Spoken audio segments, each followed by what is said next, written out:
সমস্ত কাজকে বন্ধ করে দিয়ে আলোচনা শুনেন, আল্লাহি আল্লাহর কসম করে বলছি আপনার জীবনের হয়তো সেরা বক্তৃতা এটাই হতে পারে। কেননা আমি গজল জানি না, সুর একেবারে নাই আমার। আপনি আমাকে টপিক দেন, ওই টপিকের উপরে হাদিস বলে যাবো, সারা রাত স্টক শেষ হবে না ইনশাল্লাহ। তো আমি 300 কিলোমিটার প্লাস দূর থেকে এসে আপনাকে ফাঁকি দিব না। দুপুরবেলায় বেরিয়েছি, একটু আগে পৌঁছালাম। তারপরে আমি আসছি শুধুমাত্র আপনি আমার দিনী ভাই, আমার দিনী বোন, তাদেরকে যদি একটু কোরআন এবং সুন্নাহর আদলে মানে ঢেলে সাজাতে পারি, তবে ভাববো আমার জীবনটা সার্থক। আসেন শুনি। আবু উমামা বাহিলি রাদিয়াল্লাহু তাআলা আনহু বলেন, রাসূলুল্লাহ সাল্লাল্লাহু আলাইহি সাল্লামকে দুইজন ব্যক্তি সম্পর্কে জিজ্ঞাসা করা হলো। আল্লাহ রসুল সাল্লাল্লাহু আলাইহি সাল্লাম, একজন হচ্ছে আবেদ, মানে যিনি ইবাদত করেন, দিনরাত সালাত আদায় করেন, সিয়াম পালন করেন, মানুষের সাথে হাসি মুখে কথা বলেন, মানুষকে দেখলে সালাম দেন, মানুষকে অসহায়কে দেখলে তার সহায়তায় সে সাহায্যার্থে এগিয়ে আসে। অর্থাৎ এ ব্যক্তি জিকির আজগার করে, আল্লাহর ইবাদতে ব্যস্ত, এ হচ্ছে আবেদ।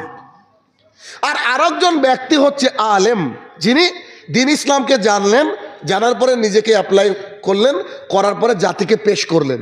এই দুই ব্যক্তির মধ্যে কে শ্রেষ্ঠ, কে উত্তম? একজন দিনরাত তাহাজ্জুদের সালাত আদায় করে, সিয়াম পালন করে, সাদাকা করে, দান করে, মানুষের সাথে ভালো ব্যবহার করে, ইবাদতে ব্যস্ত।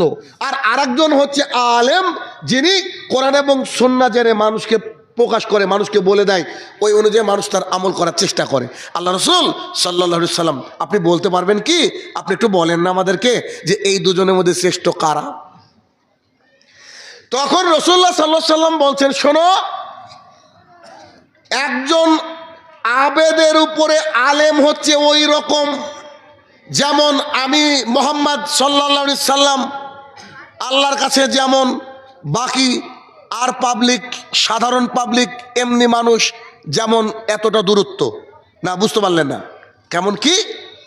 রাসূলুল্লাহ সাল্লাল্লাহু আলাইহি সাল্লাম বলছে আলেমের সাথে আবেদের দূরত্বটা কত, ফাসলা, ডিফারেন্সটা কি? যেমন করে একটা সাধারণ পাবলিকের সাথে একজন নবীর, একজন রসুলের, তার মানে একজন রসুলের যতটা গুরুত্ব একজন আলেমের গুরুত্ব অতটা। আর একটা আম পাবলিকের যা গুরুত্ব, যে ব্যক্তি ইবাদত করলো তাই তার গুরুত্ব। কথা কি বোঝাতে পারলাম আমি? সুবহানাল্লাহ, তাহলে বাড়ি গিয়ে বলবেন। বুঝতে পারেননি? যে ব্যক্তি ইলম অর্জন করে জাতির সামনে পেশ করলো, সে ব্যক্তি নবীর সমতুল্য।